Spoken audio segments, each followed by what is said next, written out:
Good day, everyone. I am Christopher Baraga, and I will be sharing some of the important lessons we have learned in the subject Empowerment Technologies. Empowerment Technologies, or ETech, is one of the subjects that helps students become skilled in using modern technology in the right and responsible way in today's world where almost everything is digital. From education and work to communication, this subject is very important because it teaches us how to use technology not just for entertainment but also for self improvement and the betterment of our community. In the first semester, we learn a lot about information and communication technology, ICT, and how it helps communication, business, and education. We realize how important computers and the internet are in making our daily tasks easier. For example, ICT helps communicate faster, share information easily, find answer to our lesson more conveniently.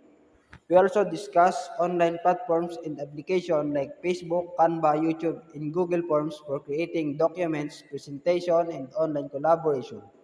Through these apps, we learn how to work together with our classmates even we are not physical together. We also learn how to edit using Canva and other application tools.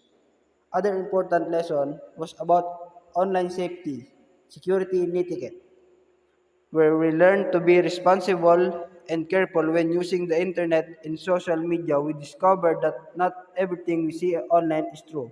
So we must learn to fast check and be aware of fake news and scam.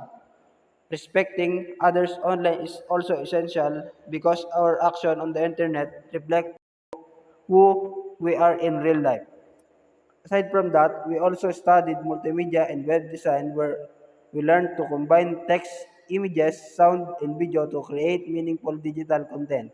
We even learned to make simple web page using HTML and to use our creativity in producing digital outputs through multimedia projects. We developed our skill graphic design and online communication. That's all. Thank you.